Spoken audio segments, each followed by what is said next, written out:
स्वागत है आपके YouTube चैनल जीत स्टडी जंक्शन पर। मैं दिलजीत मान। शुरुआत करते हैं भारत के परिचय से। भारत के परिचय से पहले स्टार्ट करते हैं कि भारत ग्लोब में कहाँ पर स्थित है। देखते हैं कि कौन सी रेखा ये, भूमध्य रेखा। भूमध्य रेखा का अन्य नाम 0 डिग्री अक्षांश रेखा। अन्य नाम की बात करें तो विषुवत रेखा। अन्य नाम की बात करें तो इक्वेटर लाइन। इक्वेटर लाइन की बात करें, ग्लोब में सबसे लंबी रेखा कौन सी होती है भाई? भूमध्य रेखा, 0 डिग्री अक्षांश रेखा या विषुवत रेखा, जिसकी लंबाई 40069 किलोमीटर होती है भाई। 40069 किलोमीटर होती है, जो ग्लोब को 2 भागों में अलग करती है। इस रेखा की बात करें और इस रेखा की बात करें, 23.5 डिग्री उत्तरी अक्षांश पर, 23.5 डिग्री उत्तरी अक्षांश पर कर्क रेखा। कौन सी रेखा? कर्क रेखा भाई। इसकी बात करें तो यह है 23.5 डिग्री, 23.5 डिग्री दक्षिणी अक्षांश पर, 23.5 डिग्री दक्षिणी अक्षांश पर अपनी मकर रेखा। भूमध्य रेखा के समांतर चलने वाली रेखाओं को, भूमध्य रेखा के समांतर चलने वाली रेखाओं को किस नाम से जाना जाता है? भूमध्य रेखा के समांतर चलने वाली रेखाओं को किस नाम से जाना जाता है? ये होती है अपनी अक्षांश रेखाएं भाई। ये होती है अपनी अक्षांश रेखाएं। ये होती है अपनी अक्षांश रेखाएं। भूमध्य रेखा के समांतर चलने वाली रेखाओं को किस नाम से जाना जाता है? ये होती है अपनी अक्षांश रेखाएं। फिर कहता है कि अक्षांश रेखाएं कितनी होती हैं? अक्षांश रेखाएं कितनी होती हैं? अक्षांश रेखाएं की बात करते हैं, 90 ऊपर 90 नीचे, 90 प्लस 90। अब यहाँ पर एक गलती हो जाती है। हम क्या पढ़ा कि 90 90 180, इस रेखा को हम भूल जाते हैं। प्लस 1 181। अक्षांश रेखाएं कितनी होती हैं? 181। परंतु अक्षांश वृत्तों की संख्या पूछे तो, अक्षांश वृत्तों की संख्या पूछे तो, अक्षांश वृत्तों की संख्या पूछे तो 179 होती है भाई। 179 होती है। दो अक्षांश के बीच की दूरी कितनी होती है? कई बार क्वेश्चन पूछा गया है ये। दो अक्षांश के बीच की दूरी कितनी होती है? ये होती है अपनी 111 किलोमीटर होती है भाई। 111 किलोमीटर होती है। फिर एक और क्वेश्चन बनता है यहीं से कि दो अक्षांश के बीच की दूरी को किस नाम से जाना जाता है भाई? दो अक्षांश के बीच की दूरी को किस नाम से जाना जाता है? इसे कहते हैं जोन। दो अक्षांश के बीच की दूरी को जोन के नाम से जाना जाता है। फिर बात करते हैं इन रेखाओं की। कौन सी रेखाएं है भैया? ये हैं अपनी देशांतर रेखाएं। ये अपनी देशांतर रेखाएं। कौन सी रेखाएं? देशांतर रेखाएं। बात करते हैं कि देशांतर रेखाओं की संख्या होती कितनी है? देशांतर रेखाओं की संख्या 360 होती है भाई। 360 होती है। दो देशांतर के बीच की दूरी कितनी होती है? अब देखना कंफ्यूज करता है ये। एक बार अक्षांश पूछ रहा है, एक बार देशांतर पूछ रहा है। दो देशांतर के बीच की दूरी 111.32 किलोमीटर होती है भाई। 111.32 किलोमीटर होती है। और बीच की दूरी को गोरे के नाम से जाना जाता है। किस नाम से भाई? गोरे के नाम से जाना जाता है। गोरे के नाम से जाना जाता है। अक्षांश के बीच की दूरी जोन, देशांतर के बीच की दूरी गोरे। किलोमीटर 111 किलोमीटर, 111.32 किलोमीटर के से जानते हैं। अब सिंपल सा क्वेश्चन पूछा था कि भारत ग्लोब में कहाँ पर स्थित है? भारत ग्लोब में उत्तरी पूर्वी गोलार्ध या पूर्वी देशांतर कह सकते हैं इसे। उत्तरी पूर्वी गोलार्ध या पूर्वी देशांतर में स्थित है भाई। पूर्वी देशांतर में स्थित है। किस रेखा पर है भाई? ये कर्क रेखा पर स्थित है। अभी हमने क्या पढ़ा कि भारत उत्तरी पूर्वी गोलार्ध में स्थित है। अगर महाद्वीप पूछे तो एशिया महाद्वीप। एक क्वेश्चन और बन जाता है। आजकल ट्रेंड चल रहा है, ट्रेंड तो पता नहीं किस किस से चल रहा है, तुम्हें पता ही है, देखते जाओ। एशिया महाद्वीप में कहाँ? एशिया महाद्वीप में दक्षिण में स्थित है भाई। एशिया महाद्वीप में दक्षिण में स्थित है भाई। एशिया महाद्वीप में दक्षिण में स्थित है। अब बात करते हैं भारत की। भारत की बात करें तो एक छोटा सा समझने के लिए मैप है, आप देख लेना। आपकी ड्राइंग अच्छी है, आप अच्छी बना लेना, मैं तो ऐसी है। हाँ भाई, फिर बात करते हैं कि भारत की। सबसे पहला क्वेश्चन बनता है कि भारत का क्षेत्रफल कितना है?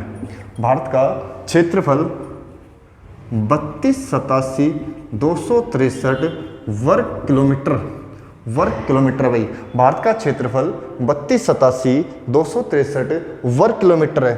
अब बात करते हैं, हमने एक प्लाट ले लिया भाई, हमने एक प्लाट लिया, मैंने कहा मेरे बापू ने लिया था भाई, ठीक है, एक प्लाट लिया था।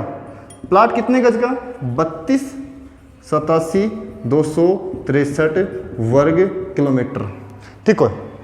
32,87,263 वर्ग किलोमीटर का एक प्लाट लिया। प्लाट लेने के बाद हमने पता किया कि हमारा प्लाट उस कॉलोनी में कौन से नंबर पर आता है, यानी कि भारत विश्व में क्षेत्रफल की दृष्टि से कौन से नंबर पर आता है? कौन से नंबर हो भाई? कौन से पर देखते हैं। पहले नंबर पर रूस, दूसरे पर कनाडा, तीसरे पर चीन, अमेरिका, ब्राज़ील, ऑस्ट्रेलिया और भारत भाई। एक शॉर्ट ट्रिक बनी छोटी सी, याद करने के लिए बहुत है। रूस, कनाडा, चीन, अमेरिका, ब्राज़ील, ऑस्ट्रेलिया, भारत। अगर नेक्स्ट की बात करें तो होता है अर्जेंटीना भाई। कौन सा होता है? अर्जेंटीना। रुक चीन, अब आ भारत भाई। ये शॉर्ट ट्रिक है, देख लेना थोड़ी सी। रुक चीन, अब आ भारत, यानी कि पता किया कि हमारा प्लाट 7वें नंबर पर है, यानी कि भारत विश्व में 7वें स्थान पर स्थित है। ये तो होगी क्षेत्रफल की बात। अगर बात करें कि जनसंख्या की दृष्टि से भारत विश्व में कौन से स्थान पर है? बाई चांस अपनी लड़ाई हो जाए घर पे तो देखना पड़ता है ना कि अपने घर में कितनी लाठी हैं, वही बात है ये। हाँ भाई, जनसंख्या की दृष्टि से भारत कौन से स्थान पर है? देखते हैं, इसकी शॉर्ट ट्रिक है। CIA और IB पाकिस्तान पहुंचे भाई। CIA और IB पाकिस्तान पहुंचे। China, India, America, Indonesia, Brazil, Pakistan. China, India, America, Indonesia, Brazil, Pakistan. अब एक यहाँ से क्वेश्चन और कर लेना याद, यहाँ से भी कई बार क्वेश्चन आता है कि CIA कहाँ की खुफिया एजेंसी है भाई? CIA कहाँ की खुफिया एजेंसी है? ये कहाँ की है भाई? कहाँ की खुफिया एजेंसी है? ये अपनी अमेरिका की है भाई। कहाँ की है? अमेरिका की खुफिया एजेंसी है। ये तो पता ही होगा, कई बार फार्म भर दिए है ना। IB कहाँ की? भारत। दोनों मिलकर कहाँ जा रही है भाई? पाकिस्तान जा रही है। जाने दो, अपने क्या दिक्कत आ रही है, ठीक है ना। दोनों मिलकर कहाँ जा रही है भाई? पाकिस्तान जा रही है, यानी कि CIA और IB कहाँ गई? पाकिस्तान गई। यानी कि जनसंख्या की दृष्टि से भारत दूसरे स्थान पर भाई। जनसंख्या की दृष्टि से भारत दूसरे स्थान पर है। आजकल ये पूछना बंद कर दिया है। क्या क्वेश्चन पूछता है वो बताता हूँ। जनसंख्या और क्षेत्रफल की दृष्टि से, जनसंख्या और क्षेत्रफल की दृष्टि से 5वां स्थान किस देश का है? क्षेत्रफल और जनसंख्या की दृष्टि से 5वां स्थान किस देश का है? देखो भाई, एक ही देश का होगा। 1 2 3 4 5, 5वां कौन सा है? ब्राज़ील। 1 2 3 4 5 कौन सा है? ब्राज़ील। इसी हमारे एक शॉर्ट ट्रिक बनाई थी। और 5वां देश आजकल ट्रेंड में भाई। 5वां देश आजकल ट्रेंड में। 5वां देश कौन सा अपना? ब्राज़ील है भाई। 5वां देश कौन सा है? ब्राज़ील है। अभी हमने प्लाट ले लिया, प्लाट में पता कर लिया कि कितने गज का प्लाट था, कितने बंदे रहते हैं वहाँ पर। फिर आगे बात करें, कभी भी कोई प्लाट बनाने से पहले उसका क्या करना पड़ता है? अपने को नींव भरनी पड़ती है। और नींव जब ही भरी जाएगी जब हमें पता होगा कि हमारा प्लाट या हमारा देश कहाँ से स्टार्ट होता है और कहाँ पर ख़त्म होता है। बात करते हैं भारत के उत्तरी बिंदु की, यानी कि मेरे प्लाट के उत्तरी बिंदु की। उत्तरी बिंदु अपना J&K में, जम्मू कश्मीर में किस नाम से भाई? इंदिरा कोल, इंदिरा कोल के नाम से स्थित है भाई। बात करते हैं पूर्वी की। पूर्वी बिंदु, पूर्वी बिंदु अरुणाचल प्रदेश में, पूर्वी बिंदु अरुणाचल प्रदेश में वलांगू, वलांगू आज का नया ट्रेंड है भाई, जिसका हम जानते हैं सेंट टेलेंडो, सेंट टेलेंडो। बात करते हैं पश्चिमी बिंदु, पश्चिमी बिंदु गुजरात में, पश्चिमी बिंदु गुजरात में सरक्रिक, सरक्रिक नया ट्रेंड आ गया, क्या कहते हैं उसे? द्वारका, नया ट्रेंड है द्वारका। यहाँ से 2 क्वेश्चन बनते हैं भाई, और दोनों ही मोस्ट इंपॉर्टेंट है। आपके ऊपर डिपेंड करता है कि पेपर वाले ने पूछा क्या है। अगर पूछता है कि भारत की मुख्य भूमि, यानी कि जहाँ तक भूमि है भाई, भारत की मुख्य भूमि का दक्षिणी बिंदु, भारत की मुख्य भूमि का दक्षिणी बिंदु है भाई अपना कन्याकुमारी, कि कुछ और मत समझना, कन्याकुमारी, कन्याकुमारी भाई। अगर पूछे कि भारत का सबसे दक्षिणी बिंदु, भारत का सबसे दक्षिणी बिंदु अंडमान निकोबार में, भारत का सबसे दक्षिणी बिंदु अंडमान निकोबार में इंदिरा पॉइंट है भाई, इंदिरा पॉइंट है, इंदिरा पॉइंट है। यानी कि हमने 4 पढ़े। भारत का उत्तरी बिंदु J&K में इंदिरा कोल भाई, इंदिरा कोल। पूर्वी बिंदु अरुणाचल प्रदेश में वलांगू, पश्चिम बिंदु गुजरात में सरक्रिक, पश्चिम बिंदु सरक्रिक।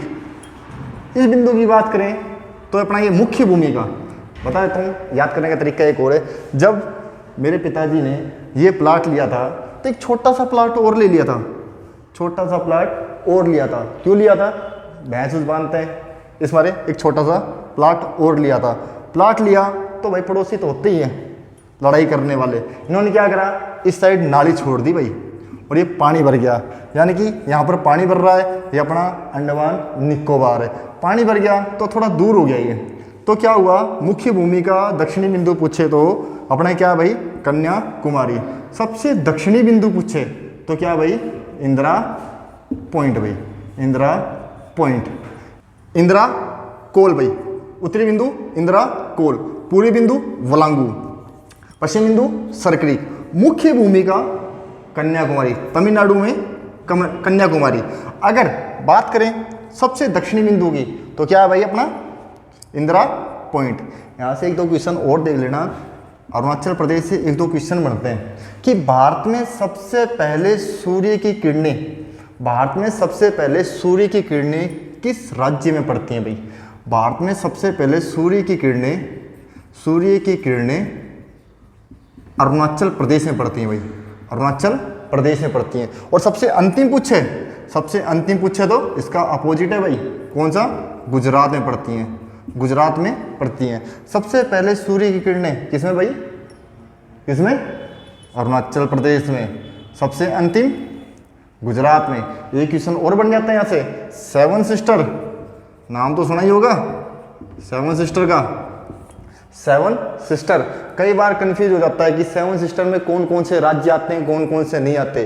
तो एक कंफ्यूजन दूर करने के लिए मैं आपको एक चीज़ बताता हूँ कि ATM आना मम्मी, ATM आना मम्मी, असम, त्रिपुरा, मिजोरम, अरुणाचल प्रदेश, नागालैंड, मणिपुर, मेघालय। मेघालय से कर दो, मणिपुर से कर दो, बात एक ही है भाई। 7 सिस्टर असम, त्रिपुरा, मिजोरम, अरुणाचल प्रदेश, नागालैंड, मणिपुर, मिजोरम, ये 7 सिस्टर है भाई। एक क्वेश्चन क्या बनता है कि 7 सिस्टर में सबसे बड़ा क्षेत्रफल किस राज्य का भाई? 7 सिस्टर में सबसे बड़ा क्षेत्रफल किस राज्य का है? 7 सिस्टर में सबसे बड़ा क्षेत्रफल अपने अरुणाचल प्रदेश का भाई, सबसे बड़ा क्षेत्रफल अपने अरुणाचल प्रदेश का है। अब यहाँ से क्वेश्चन बनता है कि गुजरात और अरुणाचल प्रदेश में कितने समय का अंतराल है? कितने समय का अंतराल है? ये अपने 1 घंटा 40 मिनट भाई, 1 घंटा 40 मिनट का फ़र्क है भाई। गुजरात में और अरुणाचल प्रदेश में 1 घंटा 40 मिनट का फ़र्क है भाई।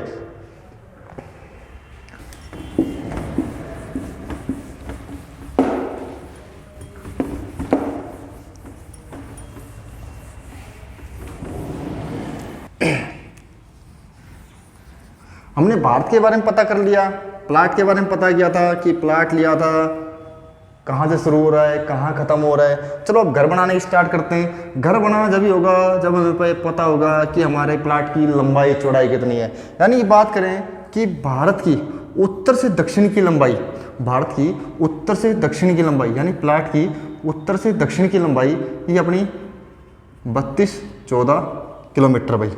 32-14 किलोमीटर भाई।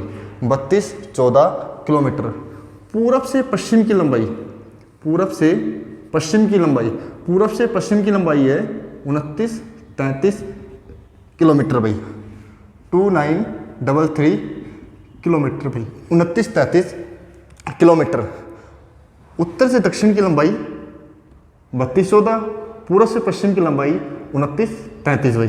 अब बात करते हैं कि भारत के बीचों बीच एक रेखा गुजरती है। मैंने ग्लोब में बताया था, ग्लोब में बताया था कौन सी रेखा है भाई, वो कौन सी रेखा है? कर्क रेखा भाई। कर्क रेखा भाई। कर्क रेखा। भारत के बीचों बीच कर्क रेखा, कर्क रेखा 23.5 डिग्री, 23.5 डिग्री उत्तरी अक्षांश, उत्तरी अक्षांश से गुजरती है भाई। कर्क रेखा भारत के बीचों बीच 23.5 डिग्री उत्तरी अक्षांश से गुजरती है। कितने राज्यों से? 8 राज्यों से भाई। कितने राज्यों से? 8 राज्यों से गुजरती है भाई। 8 राज्यों से गुजरती है। कर्क रेखा भारत के 8 राज्यों से गुजरती है। अब यहीं से एक और क्वेश्चन पूछा हूं मैं कि कर्क रेखा विश्व के कितने देशों से गुजरती है भाई। अब देशों की बात कर दी मैंने, विश्व के कितने देशों से गुजरती है। अगर विश्व के पूछे तो कितने? विश्व के पूछे तो 17 देशों से, 17 देशों से गुजरती है भाई। भारत के 8 राज्यों से और विश्व के 17 देशों से गुजरती है भाई। अब बात करते हैं कि 8 राज्य है कौन से? 8 राज्यों से गुजरती है तो याद करने का तरीका वही 6 मित्र झाग पर मरे, 6 मित्र झाग पर मरे। छत्तीसगढ़, मिजोरम, त्रिपुरा, झारखंड, गुजरात, पश्चिम बंगाल, राजस्थान, मध्य प्रदेश। रे अपने साइलेंट है भाई, रे अपना साइलेंट है। छत्तीसगढ़, मिजोरम, त्रिपुरा, झारखंड, गुजरात, पश्चिम बंगाल, राजस्थान और मध्य प्रदेश, ये 8 राज्यों से कर्क रेखा भारत के बीचों बीच गुजरती है भाई। अब क्वेश्चन करता है कि कर्क रेखा सर्वप्रथम, कर्क रेखा सर्वप्रथम भारत के किस राज्य में प्रवेश करती है? कर्क रेखा सर्वप्रथम भारत के मध्य प्रदेश राज्य में प्रवेश करती है भाई। सर्वप्रथम मध्य प्रदेश राज्य में प्रवेश करती है। फिर अगला क्वेश्चन पूछता है कि सबसे अंतिम किस राज्य से गुजरती है भाई। सबसे अंतिम किस राज्य से गुजरती है? सबसे अंतिम किस राज्य से गुजरती है? सबसे अंतिम मिजोरम, सबसे अंतिम मिजोरम राज्य से गुजरती है। ये तो बात कर ली हमने कर्क रेखा की भाई, कर्क रेखा की। एक क्वेश्चन और बनता है, राजस्थान का एकमात्र जिला, राजस्थान का एकमात्र जिला जो कर्क रेखा पर स्थित है भाई। राजस्थान का एकमात्र जिला जो कर्क रेखा पर स्थित है वो अपना बांसवाड़ा। एक मेरा फ्रेंड था, यूं ही एक दिन पढ़ा रहा था तो उससे पूछा, वो मुझसे पूछ रहा था सर मैं बांसवाड़ा में कई बार जाया, मुझे आज तक कर्क रेखा दिखाई नहीं दी, कर्क रेखा दिखाई नहीं दी। तो मेरा पागल दोस्त वो क्या है, सभी अक्षांश या देशांतर रेखाएं काल्पनिक रेखाएं होती है भाई। सभी काल्पनिक रेखाएं होती है भाई। अक्षांश और देशांतर रेखाएं काल्पनिक रेखाएं होती है भाई। दिखती थोड़ी ना, कपड़े थोड़े सुखाने उस पर कि हाँ भाई रेखा है, कपड़े सुखाओगे। अच्छी बात करते हैं। चलो आगे चलते हैं भाई। 32-14 8 राज्य करक रेखा। कोई दिक्कत आई यहाँ तक? चलो आगे होते हैं। ये तो होगी अपनी करक रेखा। फिर बात करता है मानक समय। समय बहुत तेज चल रहा है, वैसे भी कोरोना काल चल रहा है, ठीक है। मानक समय, मानक समय की बात करें तो 82.5 डिग्री पूर्वी देशांतर। कंफ्यूज मत होना भाई, वहाँ पर क्या है उत्तरी अक्षांश, यहाँ पर क्या ले रहे हैं हम पूर्वी देशांतर भाई। 82.5 डिग्री पूर्वी देशांतर से मानक समय गुजरता भाई, यानी कि 82.5 डिग्री पूर्वी देशांतर से भारत का समय लिया गया भाई। समय कहाँ से लिया गया है? वो लिया गया है इलाहाबाद, इलाहाबाद के नैनी मिर्जापुर से, नैनी मिर्जापुर से भाई, नैनी मिर्जापुर से भाई, नैनी मिर्जापुर से भारत का मानक समय लिया गया है, जो कितने राज्यों से गुजरता है, जो कितने राज्यों से गुजरता है। जो बात करते हैं भारत का मानक समय 82.5 डिग्री पूर्वी देशांतर से इलाहाबाद के नैनी मिर्जापुर से लिया गया है। अब बात करें कि 82.5 डिग्री पूर्वी देशांतर भारत के कितने राज्यों से गुजरता है, तो भाई एक मूवी आई थी मुन्ना भाई, देखी होगी।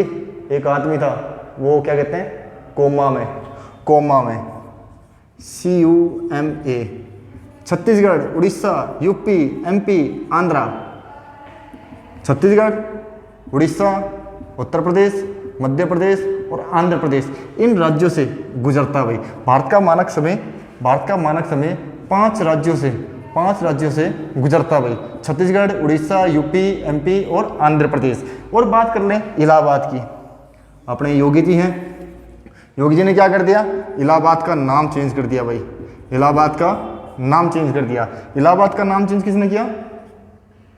योगी ने। क्या नाम कर दिया? प्रयागराज भाई, प्रयागराज, प्रयागराज। चलो एक छोटा सा क्वेश्चन और बता देता हूँ कि योगी आदित्यनाथ, योगी आदित्यनाथ का वास्तविक नाम क्या है? योगी आदित्यनाथ का वास्तविक नाम क्या भाई? अजय सिंह विष्ट है भाई, अजय सिंह विष्ट है, अजय सिंह विष्ट है। देखो दो चीज पढ़ ली हमने, एक तो करक रेखा और मानक समय। तो बात कर ले मानक समय की, तो विश्व का मानक समय, विश्व का मानक समय यानी विश्व का समय कहाँ से लिया गया है? विश्व का मानक समय इंग्लैंड से लिया गया है, इंग्लैंड से ग्रीनविच रेखा से लिया गया भाई, ग्रीनविच रेखा से लिया गया है, ग्रीनविच रेखा से लिया गया है। फिर एक और क्वेश्चन बनता है कि भारत का समय ग्रीनविच रेखा से कितने आगे भाई? भारत का समय ग्रीनविच रेखा से कितना आगे? वो है 5.5 घंटे आगे भाई, 5.5 घंटा आगे भाई। अब यहाँ से क्वेश्चन और बनता है कि इंग्लैंड किस नदी पर स्थित है? अभी मैंने बताया इंग्लैंड से क्या लिया गया है? टैम लिए गए भाई, इंग्लैंड से टैम, देसी भाषा में टैम। तो टैम्स नदी पर स्थित है भाई। किस नदी पर स्थित है? टैम्स नदी पर स्थित है। यानी कि बात करें कि भारत में 5.5 घंटे हो रहे हैं भाई, 5.5 बज रहे हैं, 5:30 बज रहे हैं शाम के। तो इंग्लैंड में इस समय क्या समय हो रहा होगा? क्या समय हो रहा होगा? 12 बज रहे हैं भाई दोपहर के। क्या बज रहे हैं? 12 बज रहे हैं दोपहर के। ये था भाई आपका मानक समय और करक रेखा। चलते हैं आगे।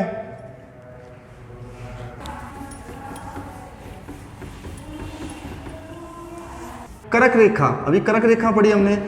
करक रेखा यानी करक रेखा के दक्षिण में, करक रेखा के दक्षिण में ये करक रेखा, ये करक रेखा, करक रेखा के दक्षिण में, करक रेखा के दक्षिण में भारत को तीनों ओर से समुद्र ने घेरा हुआ भाई। जैसे इस साइड बात करें तो ये अपने बंगाल की खाड़ी, बंगाल की खाड़ी। इस साइड बात करें ये अपना अरब सागर, ये अपना क्या है? हिंद महासागर भाई, हिंद महासागर, अरब सागर, बंगाल की खाड़ी, हिंद महासागर। कर्क रेखा के दक्षिण में भारत को तीनों ओर से समुद्र ने घेरा हुआ है। तो क्वेश्चन क्या बनता है कि भारत की तटीय राज्यों की लंबाई, यहाँ से 2-3 क्वेश्चन बनेंगे, ध्यान से देखना। भारत के तटीय राज्यों की लंबाई, तटीय राज्यों की लंबाई कितनी है भाई? तटीय राज्यों की लंबाई कितनी है? इसे कहते हैं 6100 किलोमीटर भाई। तटीय राज्यों की लंबाई 6100 किलोमीटर है। अगर पूछे कुल समुद्री सीमा, कुल समुद्री सीमा, कुल की क्या है कि इसमें हमने किसे जोड़ दिया? अंडमान निकोबार को शामिल कर दिया भाई। अंडमान निकोबार लक्षद्वीप को हमने शामिल कर दिया। इसकी लंबाई होती है 7516.5 किलोमीटर भाई। कुल समुद्री सीमा पूछे तो 7516.5 किलोमीटर। अगर तटीय की बात करें तो 6100 किलोमीटर भाई। फिर बात करता है कि भारत के कितने राज्यों की सीमा, भारत के कितने राज्यों की सीमा समुद्र को स्पर्श करती है? भारत के कितने राज्यों की सीमा समुद्र को स्पर्श करती है? यहां से कौन सा राज्य है यहाँ पर? यह गुजरात भाई, ये अपना गुजरात। नीचे आए महाराष्ट्र, नीचे आए गोवा, नीचे आए कर्नाटक और नीचे आए केरल। केरल इस साइड देखते हैं, ये अपना पश्चिम बंगाल भाई, पश्चिम बंगाल। नीचे आए उड़ीसा, नीचे आए कौन सा भाई? आंध्र प्रदेश भाई, आंध्र प्रदेश। नीचे आए तमिलनाडु भाई, तमिलनाडु। यानी कि भारत के 9 राज्यों की सीमा, भारत के 9 राज्यों की सीमा समुद्र को स्पर्श करती है। भारत के 9 राज्यों की सीमा समुद्र को स्पर्श करती है। 5 पश्चिमी घाट के, 5 पश्चिमी घाट के, 4 पूर्वी घाट के, 4 पूर्वी घाट के भाई। इसको भी याद करने का तरीका भाई, जैसे केक गया गुम, केक गया गुम, ये अपने पश्चिमी घाट के राज्य भाई, पश्चिमी घाट के राज्य। केरल, कर्नाटक, गोवा, गुजरात और महाराष्ट्र। केरल, कर्नाटक, गोवा, गुजरात, महाराष्ट्र। केक गया गुम। अब बात करें पूर्वी घाट की, पूर्वी घाट की बात करें ताऊ आप, ताऊ आप, तमिलनाडु, उड़ीसा, आंध्र प्रदेश, पश्चिम बंगाल।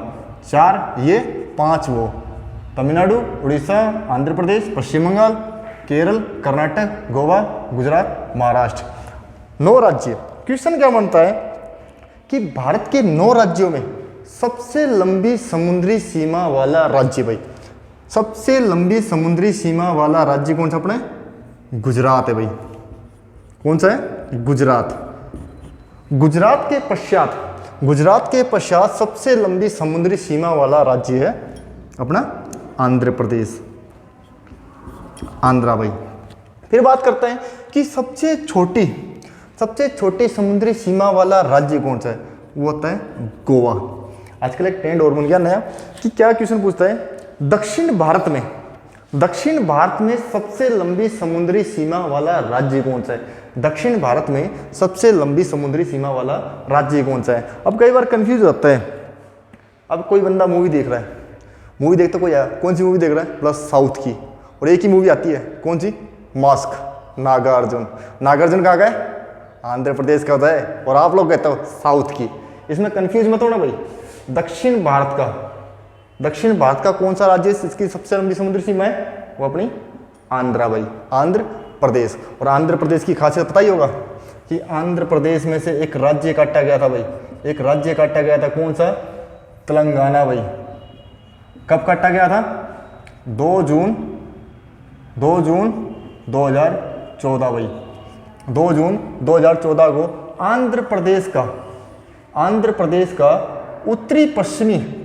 उत्तरी पश्चिमी हिस्सा काटकर, आंध्र प्रदेश का उत्तरी पश्चिमी हिस्सा काटकर तेलंगाना का निर्माण किया गया था भाई। ये भारत का कौन सा राज्य था? उस टाइम तो 29वां राज्य था। अब तो कुल राज्यों की संख्या कितनी है भाई? कुल राज्यों की संख्या 28 राज्य प्लस कितने केंद्र शासित प्रदेश? 8 केंद्र शासित प्रदेश है भाई, 8 केंद्र शासित प्रदेश है भाई, 28 राज्य और 8 केंद्र शासित प्रदेश हैं। आगे चलते हैं। और 2 जून को तेलंगाना का निर्माण कर दिया गया। इसकी भी एक खासियत है कि भाषा के आधार पर कटने वाला पहला राज्य कौन सा था भाई, कौन सा था? आंध्र प्रदेश था भाई। 1953 में भाषा के आधार पर कटने वाला पहला राज्य कौन सा था? आंध्र प्रदेश था भाई, आंध्र प्रदेश। और वही कहते हैं साउथ की मूवी कभी भी आ जाए, साउथ की मूवी कभी आए, एक सीन तो जरूर आएगा जो आंध्र प्रदेश या हैदराबाद कह देते हैं। हैदराबाद की शान है वो, हैदराबाद की शान है, जिसे हम किस नाम जानते हैं? चार मीनार। चार मीनार, चार मीनार कहाँ पर स्थित है? चार मीनार हैदराबाद में स्थित है भाई। चार मीनार कहाँ पर स्थित है? हैदराबाद में स्थित है। एक क्वेश्चन और लेते हैं। हैदराबाद, हैदराबाद, हैदराबाद और सिकंदराबाद, हैदराबाद और सिकंदराबाद, हैदराबाद और सिकंदराबाद को जुड़वा शहर के नाम से जाना जाता है। हैदराबाद और सिकंदराबाद को जुड़वा शहर के नाम से जाना जाता है। अगर हैदराबाद की बात करें तो इसे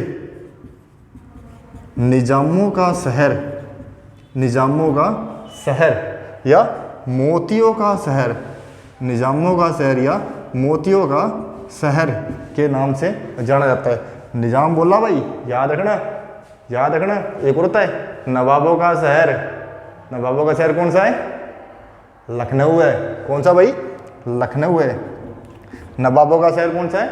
लखनऊ है। निजामों का शहर हैदराबाद है। हैदराबाद और सिकंदराबाद को जुड़वा शहर और चार मीनार आपको बताइए, साउथ की मूवी में एक बार दिखाएंगे दिखाएंगे। और एक और दिखाते हैं, एरोप्लेन जरूर, कोई ना कोई हीरो जरूर आएगा, प्लेन में बैठ कर आएगा वो। यानी कि हैदराबाद में कौन सा एयरपोर्ट है भाई? एयरपोर्ट की बात और कर लेते हैं। कौन सा एयरपोर्ट है? राजीव गांधी, राजीव गांधी अंतर्राष्ट्रीय हवाई अड्डा कहाँ पर है? हैदराबाद में। राजीव गांधी अंतर्राष्ट्रीय हवाई अड्डा कहाँ पर है? हैदराबाद में। और राजीव गांधी की एक लाइन और बता देता हूँ, अब टॉपिक पाऊंगा फिर मैं। राजीव गांधी भारत के सबसे युवा प्रधानमंत्री थे भाई। राजीव गांधी भारत के सबसे युवा प्रधानमंत्री।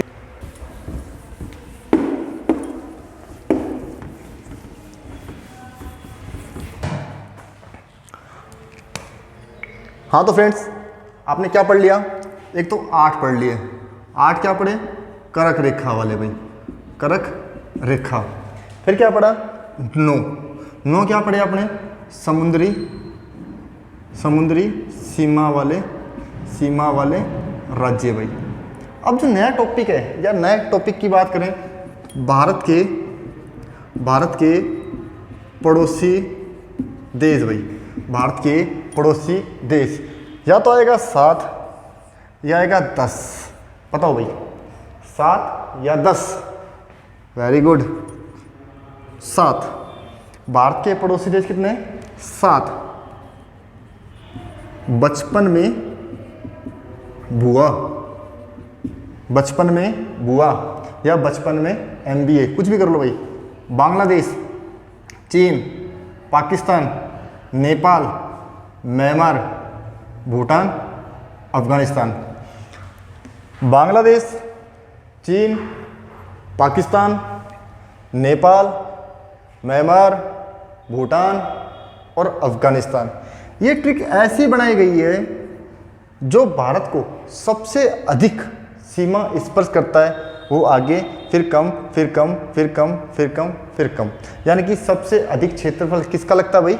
बांग्लादेश का। सबसे कम अफगानिस्तान का। सबसे ज़्यादा बांग्लादेश का, सबसे कम अफगानिस्तान का भाई। तो